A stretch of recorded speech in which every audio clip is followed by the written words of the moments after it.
people will doubt when they see what you're doing. Yeah, no doubt. I mean, you gotta be mentally strong to pursue something in spite of everybody around you doubting it. It takes a lot of conviction. It takes a lot of like determination to do that. Like, they'll project what they can't do on you. Jay-Z said it himself. Yeah. So that's what happened to me. And I was doing these packages on the kitchen table at night, not going out with my friends. I'm like, nah, I'm busy. They're like, are you trying to sell them candy bars to prison, man? Come on, like. And it was a joke. And I said, yeah, I'm gonna sell a couple million of them. Here we are today. I got 25 employees, a company that's been ranked in Inc. 5000. We've been in Forbes, Fortune magazine.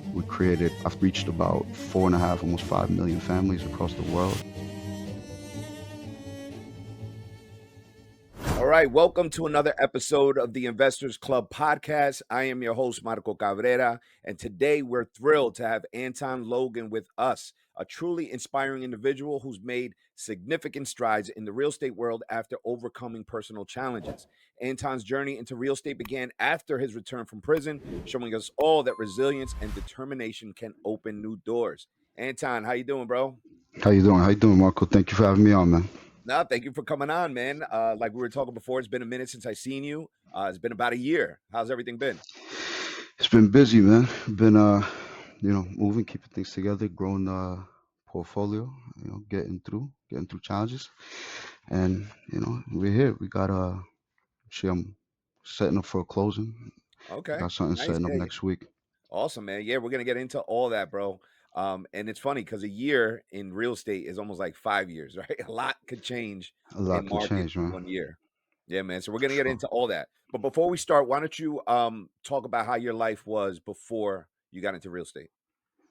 So I got my first multifamily in about 2016. I believe it was 2016. Before that, I was released in 2014. So I remember at the time I came home, I was, trying to get situated. I Man, I try to get jobs everywhere. I try to get jobs everywhere from a car dealership to a restaurant. Problems getting jobs. So I tried real estate, try to be a real estate agent, and I couldn't do it. They wouldn't, because of my background, the board wouldn't license me as an agent. And I remember they made a joke. They were like, "Well, you can't sell real estate, but you could buy it." So that joke kind of took a turn, and I was like, I left that in. I was thinking about. I'm like, you know what? I don't need to be a real estate agent. I could buy real estate and go from there. So um, worked, stacked up to get the down payment money, and I remember I got my first two family. It was 2016. Yep, I got a two family out there in Somerset, New Jersey, and I had no idea what I was doing. I had no guidance. I had no mentors. I wasn't in like any clubs like this where you can get the guidance, you get valuable information. I was kind of like, let's do it. I remember I walked out of a closing, this big folder, and I was like lost. I had no idea what to do. Right. So I was like, I don't even know where to find a tenant. I remember it was 2016. I was walking down George Street. I printed a bunch of flyers about I got an apartment. I was stapling these shits everywhere. It Wow, was really crazy. It figured was it out from the beginning. That's crazy. Yeah. And the one thing that I remember is that first tenant I had, I brought him a lease, and it was like, and he was like, I can't sign this, and I'm like, what do you mean you can't sign this? And I downloaded this lease, and I didn't realize it was commercial. I had no idea, so I was like, oh, I had to go back. I had to try to give him a commercial lease for an apartment. So yeah, man, like uh, it was rough. It was rough. It was rough figuring it out on your own. It was a challenge. No, absolutely, man. I think a lot of people are in your situation, right? They come home from prior situations that happened in their life and they're trying to do better, but it's almost impossible to get into like society. And I really truly believe that real estate is that stepping stool for people that, aren't accepted in certain corporate offices or Right. businesses can really create something even bigger than your little 9 to 5 that people want to give you. I mean, you were looking for restaurant jobs, you were looking for all types of stuff, which is you're just looking for work, but boom, you had that light bulb moment and there you go. Now, what made you want to like take action that fast? Was it like you were in a desperate place? I got to make something happen. Yeah, yeah. I mean, that's exactly what it was. To be honest with you, I I did it out of disparity. Like real fear of I came home. I was 27 years old. Um, my job that I came home to, I ended up. Some lady gave me a job. I was making like 8.65 an hour, and at the moment I thought I was like, oh my god, like I'm good. Like I could take care of my, I could take, like, I could do things with this because I came from making 15 cents an hour. Mm. So it was like to me, I was like, what, $8? Of course I'm Wait, taking wait, this wait. job. You were making 15 cents an hour while you were away. In prison, yeah, that's a Prison. good pay because Yeah. most guys are making 11, 12 cents. You're making 15 cents. Wow. That So just I just want the listeners to keep that in perspective. Okay, stop complaining yeah, about yeah, where you're at because it ain't that bad. You could be making 15 cents an hour, yeah, and you yeah. still look at that So as good. right, so the $8 to me was like a shock. Like I'm rich until reality set in. A couple weeks later, I realized that this rate I can't survive. Yeah, So um, it was really like fear for my future, man. I mean, I was in a spare bedroom at my mother's house. Um, and if I didn't take that action that we're talking about, I would have still been there, like it would have stopped right there. So I was going to bed with this real fear that if I don't fix my life immediately, like this will be the rest of my life. And um, for those that know me, they know I started a company. I started that with nothing, literally in that same spare bedroom. And instead of doing what I seen everybody doing around me, spending money, clothes, clubs, I knew that was going to be a dead end. And really, I really had no intent or desire to impress people. I had my own problems. So everything I made when I started my business, I was stacking it. I was stacking it. And the minute I had, I think that property, I put down maybe 35,000 as the down payment. I That was immediately my first move. I knew I had to invest that money. I didn't want to go out to the club and show out or get nice clothes. It wasn't important to me. yeah, Um, I remember I came home and my brother tried to give me a little bit of a head start, give me like $2,000, and I was supposed to buy clothes to go on interviews. And I didn't even do that, man, to be honest with you, because I knew that if I bought that clothes to go on interviews and left myself with nothing, that clothes wasn't going to turn into more clothes or more money. So yeah, I remember I bought a sweatsuit, I bought some Air Maxes, and I turned the rest of that money. I think I had about like $1,500 left. I turned the rest of that into catalogs, and my own family thought I was crazy. Like you're just in such a vulnerable position mentally, like yeah. coming home, uh, spending my entire young adult life in prison, and I take this chance with the little bit I had, and I went against the grain to what even my family or my friends thought what I was supposed to do, which was get a suit, get some clothes, go on interviews, get a job, Yeah. and I didn't do that. So now in retrospect, they're like, "Oh, that was a great idea. That was genius." It wasn't Of genius. course. They were mad at me actually. Yeah, yeah. To be honest, they were upset with me. They questioned my own mental health. They were like, "Well, why would you do this?" Mm. They're like, "Where's the suits?" I came back. I got a bunch of boxes of catalogs, and it was a vulnerable moment because if that didn't work, it was over. It was over. I had nothing. There was no backup plan. Now you say catalogs. Can you explain to our listeners exactly what you mean? Yeah, yeah. So, I started an e-commerce company. I actually came back because when I was in prison, I realized there was a really big problem. It was very difficult for families to support their loved ones. Um, and I remember I had, a few friends, my family, my mom would bring packages, and I had this one friend, Alex. I remember his name to this day. He was serving 15 to life, and he seen an avocado, and he was like, "What is that?" And I'm like, "Bro, you don't know what's an avocado?" He's like, "I haven't seen this in almost 15 years." Wow. And that's when I realized, I said, "Wait, if I could get these things into there to them, it could change the game." And it did. I mean, it took me years to get. I got an e-commerce company. We do fulfillment. I'm actually here in the facility now, and started on a kitchen table in my mom's house doing a few packages. Nice. Um, you know, I remember I was getting laughed at. Anytime you do something different or you take that risk, the people that are scared to do it will downplay what you're doing. You know, Absolutely. That's a to thousand. reinforce them not Yeah. doing it, right? Yeah, it's really a Um, reflection of them. It's about them. They can't do it, so they can't see anybody else. yeah, I remember when I was getting into real estate, man. a friend came over. I was just writing stuff. Like, I was just going berserk. Like my living room was filled with all like pasties and plans and visions that I had. Literally, people be like, "You're nuts." I kick them out of the house. I'll be like, "Get out, get out, get out." Like, you either with me. I didn't Yeah, ask for your opinion. You know what I'm saying? Like, so keep it to yourself. People will doubt when they see what you're doing. yeah, yeah, no doubt. I mean, you gotta be mentally strong to pursue something in spite of everybody around you doubting it. It takes a lot of conviction. It takes a lot of like determination to do that. Like, they'll project what they can't do on you. Jay-Z said it himself, Yeah, So that's what happened to me. And, I was doing these packages on the kitchen table at night, not going out with my friends. I'm like, nah, I'm busy. And they're like, are you trying to sell them candy bars to prison, man? Come on. Like, and it was a joke. And I said, yeah, I'm gonna sell a couple million of them. And here we are today. I got 25 employees, a company that's been ranked in Inc. 5000. We've been in Forbes, Fortune magazine. look We at that. created, I've reached about 4.5, almost 5 million families across the world. Wow, We've generated, now I don't even want to talk about it, but we've done some amazing done things. well.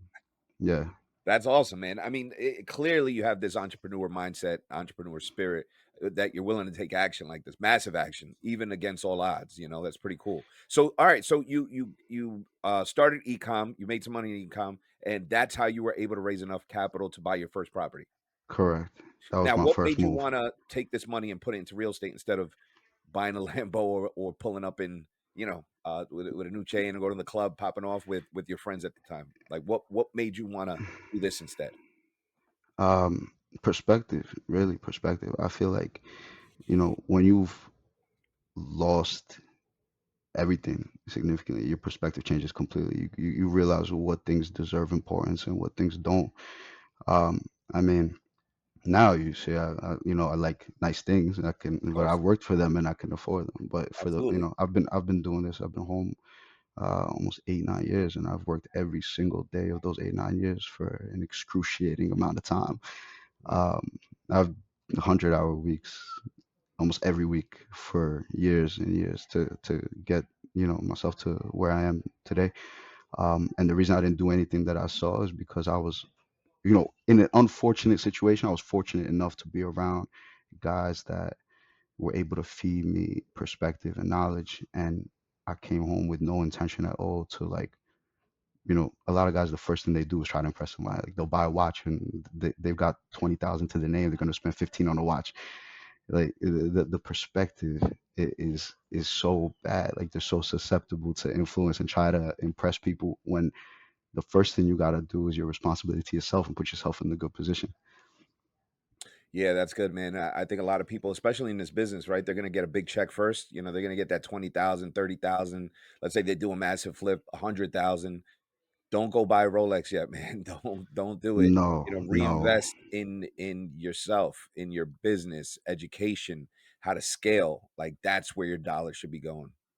Yeah, yeah. I mean, and that's what I've done and continue to do well past the point of having to. I think the key for me was waking up like I'm making that $8.65 a day, an hour, well past the fact that I'm not, and continue to be hungry, right? And I don't think that uh, finances should be a. I mean, for me, the reason I was able to take it this far is because that's really not my motivation. Because if money is the sole motivation, you can walk out on your dreams much earlier. You Yeah. can sustain them much less. You'll make low quality decisions. The perspective has to be so long term, and the plan has to be so big that it just keeps you focused, like Yeah. well past the time where you can buy Rolex, you can buy cars, you can buy whatever you want. Yeah. No, that's good, and I could tell because in the beginning when we were talking about your e-commerce, it wasn't about the money that you made. You said we delivered to X amount of families.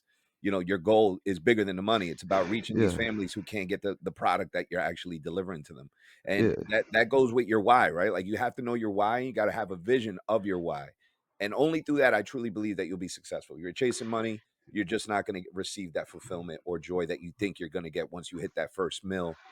It just doesn't work right. like that. Yeah, you can't, the motivation, the purpose has to be much bigger, right? My purpose wasn't, oh, I'm setting out to make X amount of dollars. I was setting out to make change. I seen my mother struggle for years to Yeah, provide the only thing she could for me, which was food. So I was like, we've reached millions of mothers and have had such a social impact where that's really the driving factor. The money is a byproduct, right? The money should fuel the purpose. It shouldn't be the purpose. Yeah, yeah, that's so good right there. I mean, the change, right? You got to be the change agent of your generation. And a lot of people are in certain circumstances where, maybe they didn't have a father, or maybe like your situation, you went to prison. You could really play the victim card, right? But I truly believe that you saw that you needed to make some adjustments and change. Like it was deeper than just yourself. You know what I'm saying? Right. Like you wanted to do it for your mama. Like what more Yeah, of motivation do you course. need? You know what I mean? Yeah, I mean, she just quit her job this year actually and came full time with us. So I Nice. mean, that's really my biggest like. If somebody's, oh, what's your biggest achievement, man? My mom quit. She don't work for no. She come here when she wants to come here. She works. She's on payroll. She's good. She got no worries. And to That's a me, that's my flex. biggest accomplishment. Yeah, not there's not a That's a car, flex. not watches, none of that. That doesn't really matter. Yeah, you can't take that stuff with you when you're gone, man. Yeah, so I think that's going against the grain of what society tells you, right? Society will tell you, you got to look the part, you got to do this, you got to do that, you got to invest, you got to sacrifice. And I think being able to sacrifice for a continuous amount of time, Yeah, delay what you can do. I can go do this. I can put the money in the right places, do the right things. The payoff comes later. yeah. Now let me ask you something a little deep. Like, all right, so the time that you spent away, did that actually help you want to, do what you do and do now, and all the change that started happening later on in your life? To be honest, it probably sound a little crazy to say this, but I think I needed that. Mm, Um, I spent, I spent 96 months incarcerated. Of that 96 months, I mean, I was bad. I was in a place where they only respected violence. I spent about 20 months in solitary confinement, wow. do disciplinary infractions, and instead of letting it, you know, I got a great excuse if I wanted to be a failure. I could come home and say, man, I did 10 years. There is no chance for me. But Yeah, I used that time. I mean, I was in solitary. I taught myself Spanish. I told myself, I would write business plans. I would come up with a company, a certain business, car wash, barbershop, marketing company, and I would just play it out in my head and I would break it down to the smallest detail and see if it would function. And I would do this for fun. It was what kept me mentally sane. I must have done this for like so many companies in my head, and I came home and wow. I implemented, you know, what I can with what I had. I have very little capital. I couldn't go and invest like, 30,000 into this marketing company or rent out a space. I had nothing. I had enough to get a couple catalogs and sit on the kitchen table and try to pack up 2, 3 orders a week and Wow. eventually get it to 20. And now we're doing about 400, 500 orders a day. So Wow.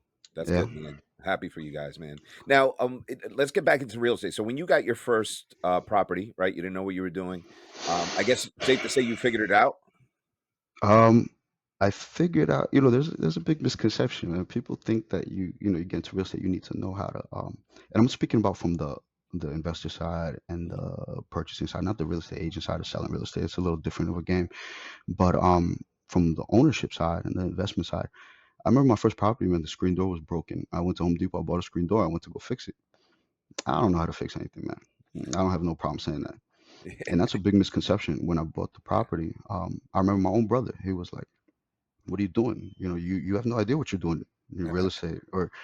And I wasn't even sure how to mix the lawnmowers. It's like 2 to 1. There's oil or gas. You Yeah, can't yeah, just yeah. dump the gas. So I didn't know any of this, man. I didn't, and there was every sign along the way of me failing these little failures, wrong leases, not knowing what to do, can't even find a tenant. Like everything was there for me to give up, and to say this isn't for me. But it's not Yeah, that I figured out. I didn't turn into a contractor. I'm not out here doing the work. But I realized I don't need to be the one doing the work. And that's a big misconception. People are scared to get into real estate because they're scared of the tenant not paying. They're scared of what do I do if something breaks? What do I do this? And I think the big misconception is that you need to be this experienced guy to get into real estate. And you really don't. You just need to be able to handle the risk and make the yeah. right decisions. And yeah, so Are you tired of feeling stuck, unsure how to break into real estate investing? Or maybe you've done a few deals, but now you're struggling to scale. You've heard the success stories, you've seen other flip houses or wholesaling properties, and maybe you've even tasted some success yourself. But you know there's more potential and you're looking for the next step. I get it. I've been exactly where you are. My name is Marco Cabrera, and I spent years building a real estate investing business from the ground up, starting with little to no experience. Now I'm here to guide you on your journey. Through the Investors Club, I've helped hundreds of people, whether they're just starting out or doing a few deals a month, close more deals, scale their business, and build real, lasting success. In the Investors Club, we follow a clear, proven plan to help you succeed in real estate. Learn the basics. If you're new, you'll start with an easy to follow lesson on wholesaling and house flipping. If you're experienced, we'll help you sharpen your skills and identify ways to grow. With the support of our community and practical tools, you'll start finding more deals, improving your processes, and building real momentum. Whether you're just trying to land your first deal or scaling up to six figures, we'll provide the strategies and support to take you to the next level. Now, the only thing standing between you and success is taking the next step. Join the Investors Club community today. It's free, and you'll get immediate access to online courses, resources, and a network of like minded people ready to help you succeed. And yes, it's free. So imagine having the confidence to spot a good deal, the knowledge to close it, and a network of investors to help grow your business. Whether you're just starting or scaling, the Investors Club will guide you from your first deal to consistent long-term success as an investor. Or you can stay where you are, watching others grow, feeling like you're stuck doing the same deals or missing out on opportunities. It doesn't have to be that way. With the right guidance and support, you can move from stuck to scaling. So take action today. Log on to school.com/investors club. That's school, SKOOL.com/investors club. Let's build your real estate future together, whether you're just starting or ready to level up your game. See you there. Yeah, I agree with you 1,000%. I think successful entrepreneurs, whether it's real estate or business, they have a high risk tolerance, right? They're Yes, willing to roll the dice, right? And I think that pays off, especially for them, because when problems arise, they're willing to handle those problems and solve them, right? So not only do they have a high risk tolerance, they know that if these problems are going to come at me, I got to figure it out. It's the only way through. correct. There's a confidence in it, and also I think like touching back on my situation, what really gave me such an advantage over anybody that I sit down with to do a deal with, or any meeting I'm in and there's negotiation or anything having to do with business or real estate. My one advantage is I'm not scared. I've had nothing. I know what nothing feels like. I know what starving feels like. I'm not scared to go where they're scared to go. I'm not scared to lose. And so I'll push the envelope further. Um, and like you said, I'm completely risk tolerant. I will take, maybe too risk tolerant at times. Well, my wife thinks so. She thinks I'm Uh, a little too risk tolerant. Right. Every other day, I got a new business plan, a new idea. Babe, we can do this. Babe, we can do that. But she balances me out because a lot of them are just, ideas aren't like real, but it's just concepts we just constantly get as We're entrepreneurs, thinking. man. Yeah. You know, no, that's awesome, bro. So, all right, so you got into the game. There was everything set up for you to fail. You did not. You kept pushing through every problem and solving it. Now, what happened after that? Did you get into another two family? Yeah. So I'll take you through it. I ended up getting that property situated, right? Got the tenant to sign a lease, gave him the right lease, filled the other unit. That property, once it was fully rented, started making me about, I think, 1,100 net cash Nice. flow a month. So my first thought was, if I do this 10 times, I'm at 10K a month. And my goal, my dream as a kid was to make 100,000 a year, right? To me, I thought this was like that's it. When you make 100,000 a year, I thought it was set. That's what I grew up thinking, Yeah. right? So my plan was, okay, I could do this. So I remember I did the same thing, rinse and repeat. I stacked up. My business was moving very slowly, but I was stacking that. Now I had an extra 1,000 a month coming in. It took about, I would say, about 14 months. I did it again. Got another two family, and I repeated that. Today I have about eight two families. Um, I continued to do that process. It worked. I repeated it. I repeated it. And the thing with real estate, right, from investor standpoint, is kind of get the snowball effect, right? Yeah. So it's your first one. The gap, the timing between the first and the second one will be longer. The second one becomes closer. Now you've got additional cash flow coming in. The third and fourth and fifth become closer and closer apart, and it starts to snowball. You start building this cash flow.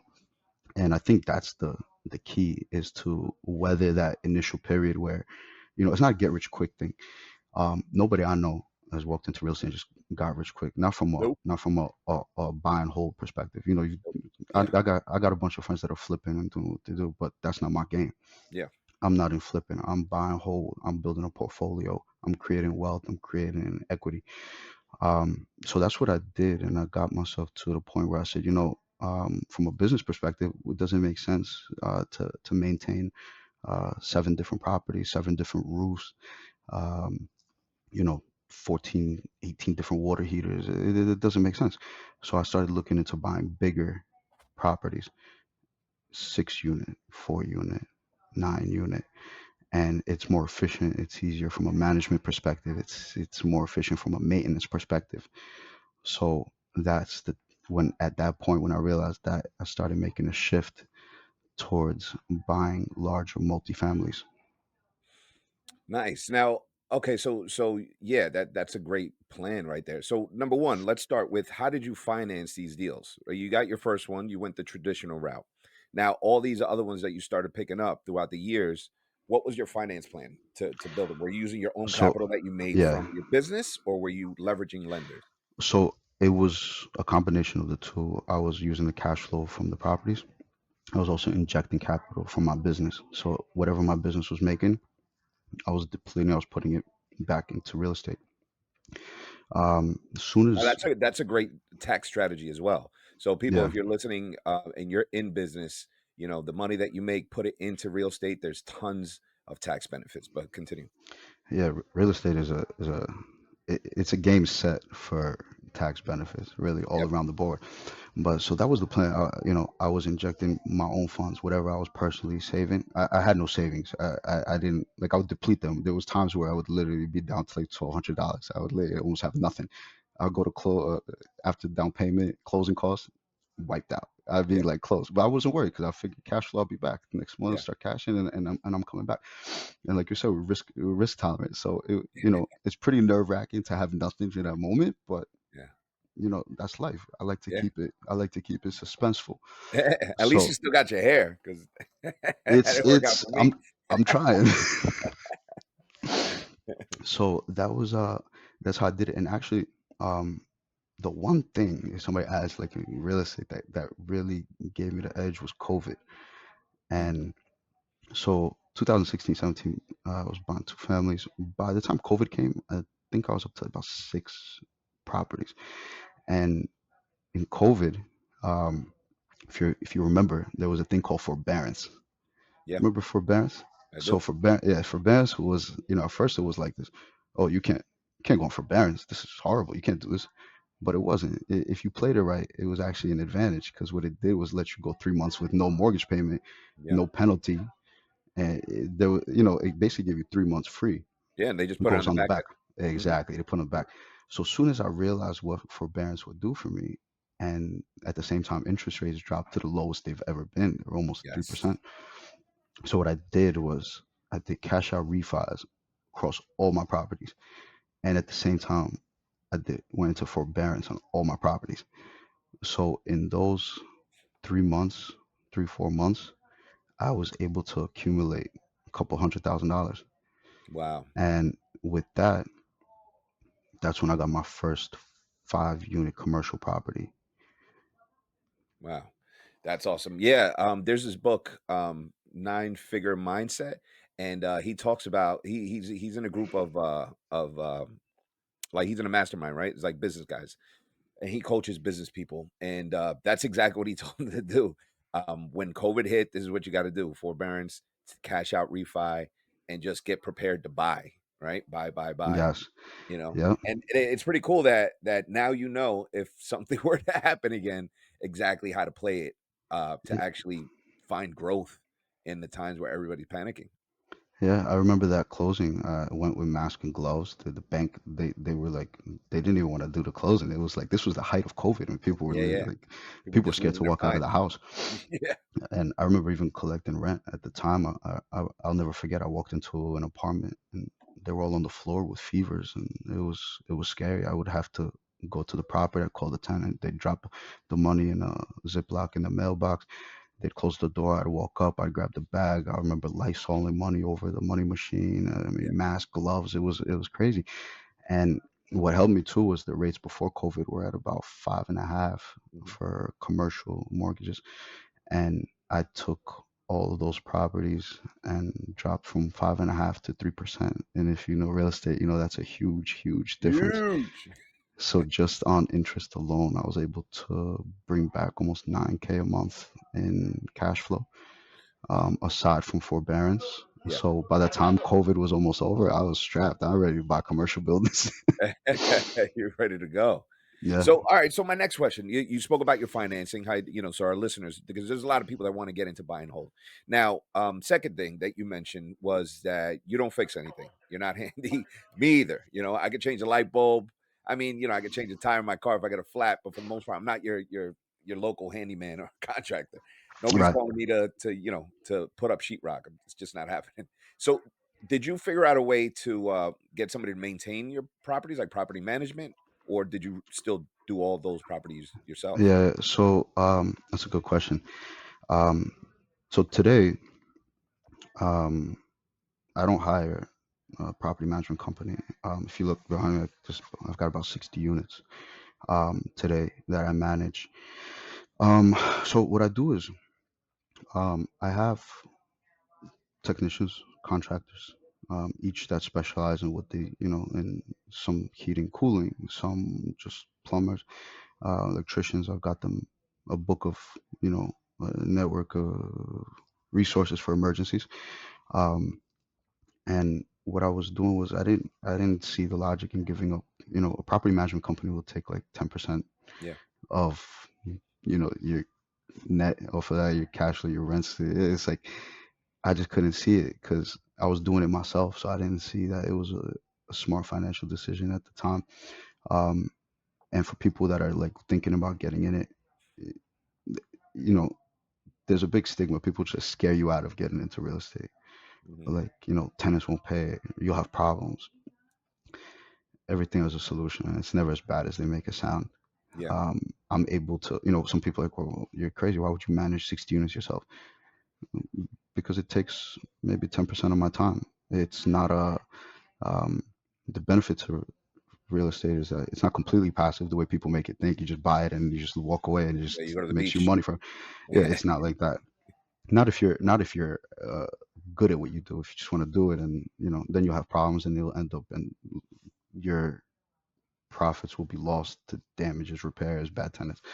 But they try to scare you out of it, and it's semi-passive in the fact that the difference between real estate and business is that in real estate, your problems are solved with money versus in business, your problems are solved with thinking, time, and solutions. If you have a bad broken window, you pay your guy to go and change the window, Hmm. right? So the problems are much easier to fix, and the better you take care of your rental, or it's like a fixed return, right? Yeah, With the exception that rents go up every year and you can increase the rent. Otherwise, whether you're standing outside of the property day and night greeting the tenants or not, your cash flow will remain the same. yeah, So there's benefits to that. And as far as the maintenance, I try to be proactive and preventative. I'm hands-on. I check the properties. I make sure that things are easier. It's easier to prevent than to repair. mm, hmm, yeah. That's good. So, ways to prevent it. Do you fix it like correctly once you purchase it? Like you Yeah. refix the property So so you don't run into those plumbing headaches or boiler calls. That the boiler went or anything like that. Like you do a rehab once you get the y- property. so rehab isn't the word I would use because rehab is a bigger. What I do is my strategy is one, I buy properties that are relative.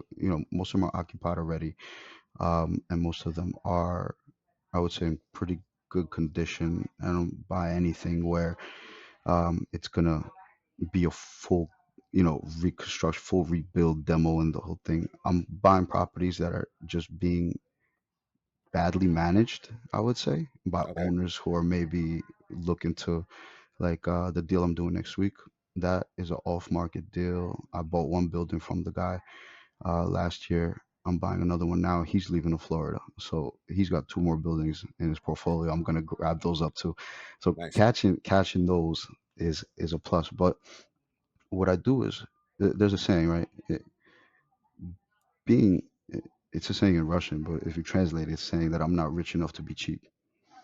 Um, and what I learned in real estate, band-aiding problems, being cheap about problems ends up costing you more, right? You'll end up Mhm. paying three times the problem on average, if not more.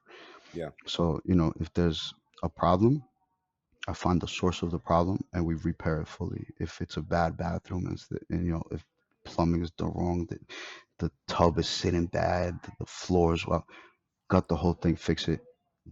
That will cost you more in the short run, but you've just removed every problem for the next 15 years in that bathroom. Yeah.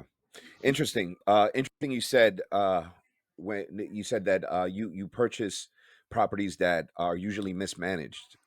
So with that being said, you see the potential and the money that this owner is leaving on the table. All right, and I think a lot of 100%. people in when they acquire businesses, right? Because that's a big thing. People go and acquire businesses that are slacking. They see a business, they see the potential, but they see where that business owner is messing up, right? Where they don't have the system in place that's going to maximize their sales or their revenue or their profits. You analyze the deal based on that. Is what it sounds like.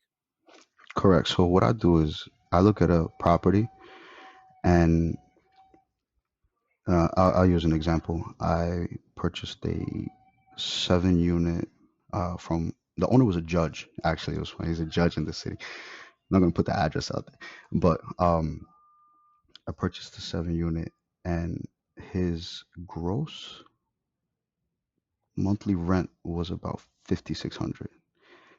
I looked at this property and I knew that once I got my hands on it, that I can pull about 9,800, if not 10.5 out of it. Wow.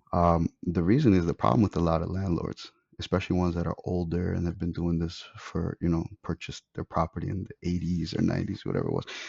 Um, they're scared of getting rid of a tenant. They're scared of having an empty unit. They're scared of having to go back on the market, get a tenant. They want to avoid all that.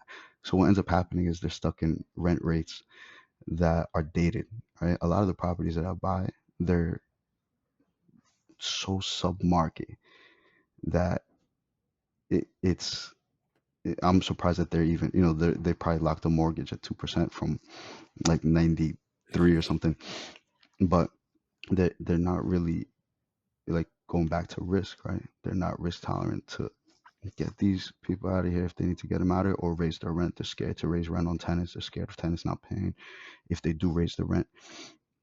So, and also they confuse business with personal relationships that they've built with tenants and, oh, I don't want to do this to this family. It, and I don't want to sound, you know, to say this, but this is business, right? You don't go into this to make friends, and you don't go into this to, to let's say, uh, Salvation Army for the community. Yeah. So um, I am pretty good at separating my personal feelings from what I need to do from a business perspective. Mhm. Um, so I have no problem raising rents. I have no problem bringing them to market or above. I'm not scared of a tenant leaving. I've got a phone with 13,000 text messages right now. Most of it is probably tenants. So it, having that tolerance for risk to be able to go into a property, re-rate it, and get it, where it needs to be, there's a lot of value if you find someone who hasn't done that. Yeah. Wow, that's crazy. So you found a property and you pretty much knew you can double the rent that was bringing in. Now, Yeah, what did it need? Like, what did you see that was so low? It was just he was charging nothing and just he was, not yeah, raising their rents. d- not raising the rents, just having Wow. tenants in there for years, not raising the rents. And also a lot of times on the buy is where it counts, right? Knowing how to negotiate the buy, Yeah. um, especially once you get into these bigger commercial buildings, the market becomes slimmer and slimmer for buyers. You're looking at two families, you're going to have a lot of competition in two families. Yeah. because the barrier to entry for two families is much lower, right? People can Hmm. get in with 50,000, 40,000. Some people getting a 3.5% down payment, and they're getting it with 5 grand, 10 grand. Yeah. You got a lot of competition. Hmm. And on the flip side, the seller has a lot of options. Mm. Now you get into these bigger buildings. People put offers, but how many of them can get to the closing table? Absolutely. This building I got, he didn't want to give me this building. He had this building selling for higher. But when it came time to the closing table, the guy couldn't make it. So here I am. Wow. Now, when you get into the bigger side of the bigger buildings, more units, 9 units, 10 units, what do you do as far as capital? Do you go into commercial lending for it? Yeah, so I 25% down is Hmm. the requirement, and finding a good bank to work with Hmm. is really the key. For people listening that are going into this, I would stay far, far away from mainstream banks. They will not help you. You need to find local banks that have an appetite for what you're doing, right? Hmm. And you need to capitalize on those relationships because once you get into this, you start realizing that banks are very different. A bank is not a bank. One bank is not the next bank. Yeah. What one bank will do, the next one won't do. Hmm. So you need to find yourself a bank that's gonna kind of align itself with what you're trying to do. Hmm. Some banks won't take ground up deals. Some banks don't want to, finance through the construction period. Hmm. Some banks do.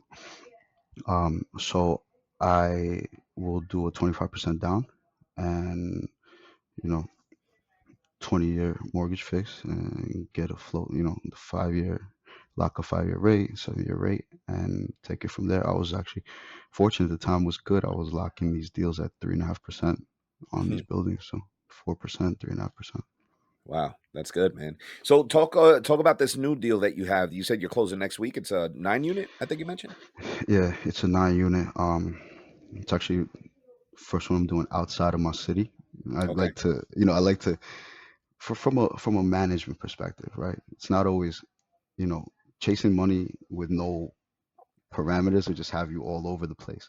Yeah. It needs to be kind of systematic Hmm. in what you're doing. It needs to align with your plan. I've got a bunch of friends like, oh, you gotta go to AC, go to Philly. You Hmm. can get a house for 30,000 and you renovate it. That's not my plan, man. I don't follow what's working for somebody in their lane. That's their lane. That's what's working for them. You got to stay in your lane and make sure it's working for you. And you just chasing dollars, it's gonna cause a problem.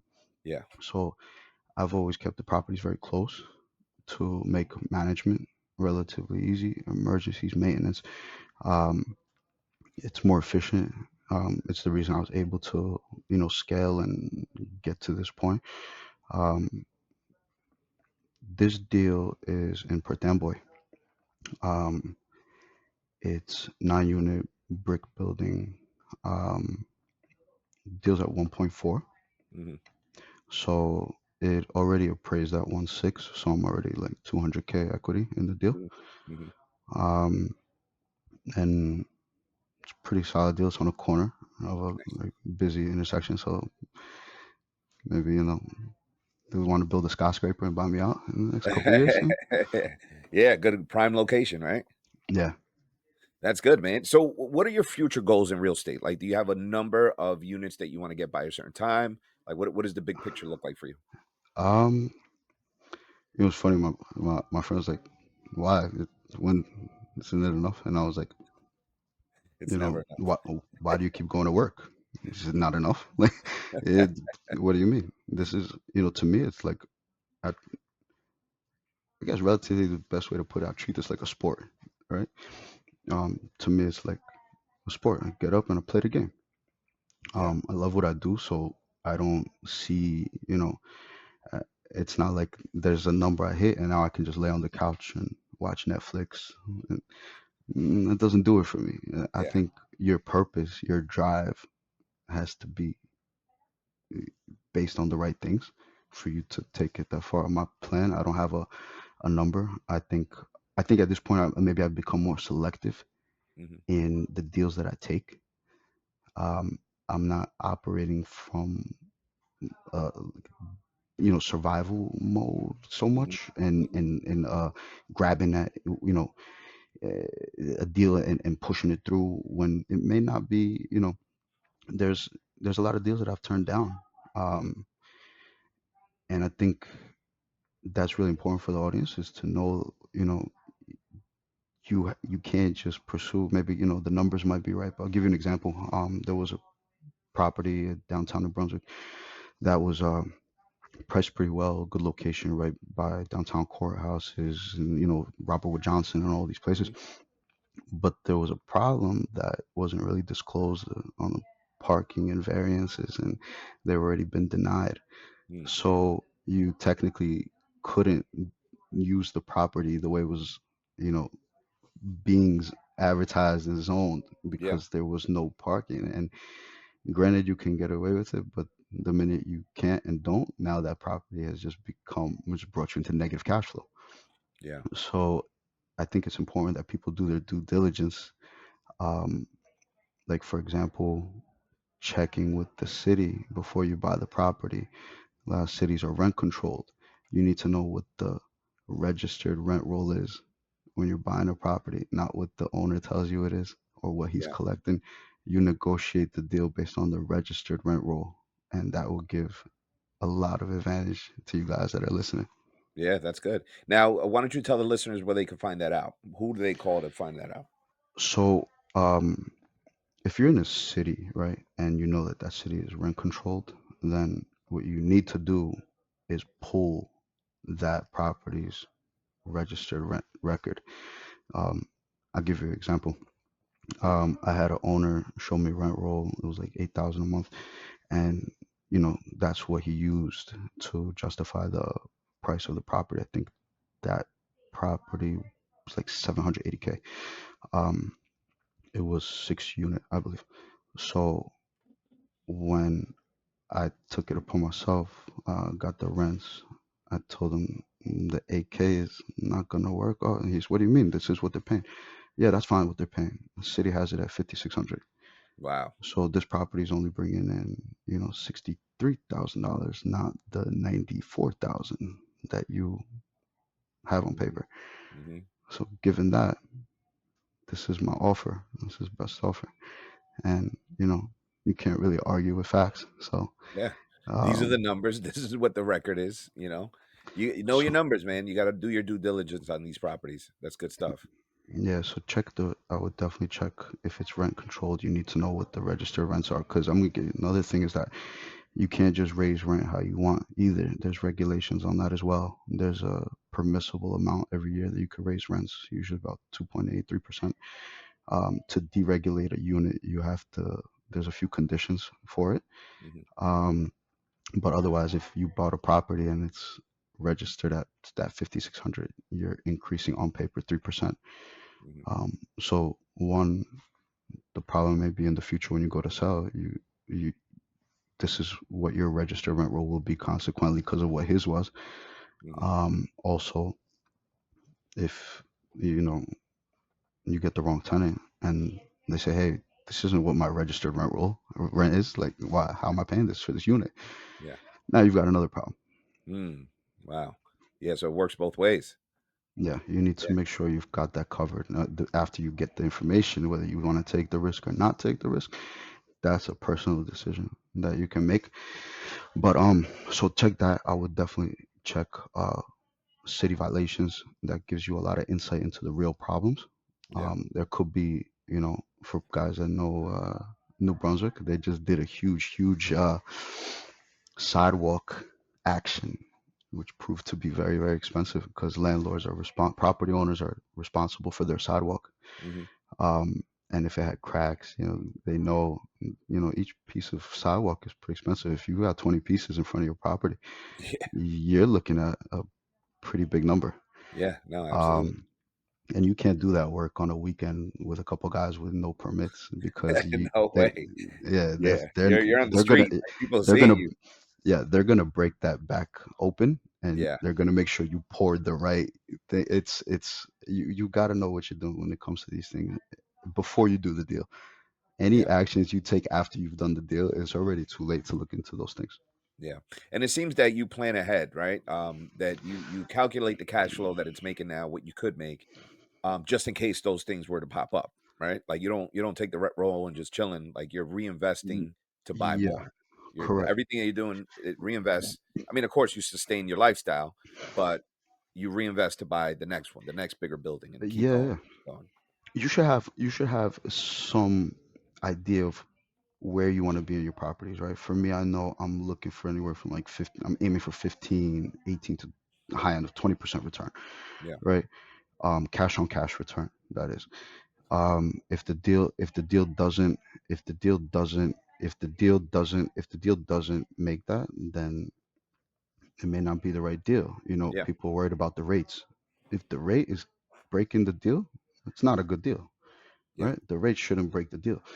Um, and you should estimate your taxes, your insurance. You get into these commercial deals, the insurance can be very expensive. This deal that I'm doing, the insurance, almost 9,000 a year. hmm, So you have to have a very good estimate of where you can get the rents, where your taxes and insurance are going to go, and there should be enough of a buffer of cash flow that you can sustain your monthly. You've got to maintain the property. You've got maintenance, right? You've got snow, hmm, lawn care. You can't let this property just turn into a jungle. You've got yeah, to sustain. Those are costs. Some costs you can put on the tenant. You should always water should always hmm, be on tenant. A lot of people, in my experience, a lot of owners don't do that hmm, because they say there's only one water meter for the house. But in that case, you divide by bedrooms, you divide by the people. yeah, There's a lot of methods to doing what you need to absolutely, do to sustain so that that property is cash flowing and a good investment, right? You don't want to yeah, just go in it and just say you've bought property for the fact to say you bought property. You yeah. want it to pay off. Yeah, and know a good deal from a bad deal, right? It's okay to say no. Like, no, this doesn't fit what I'm trying to do. You'll save Correct. yourself pain, heartache, and money, right? Yeah. Yeah. That's good, man. But yeah, so much stuff that we could go over. But yeah, man, I just want to thank you for coming on here. Awesome story. Thank you for being so transparent. I know you're going to impact a lot of people who are listening to this video. So why don't you tell people where they can find you? If social media, your platform. Yeah. I'm on Instagram, Anton_Logan. I try to drop stuff here and there. People like whatever somebody asks me in the DM, I try to just drop a video on it, whether it's about interest rates, um, anything from property inspections to this. I try to give what I didn't get, right? Mhm. Because I don't want people to have those headaches, and it doesn't cost me anything to give some knowledge or to put it out. So, whatever the questions are, I don't have a problem with people asking a question. If I got the answer, I give it to you. If I don't know the answer, believe me, I'm a person that's going to tell you, I don't know. Yeah.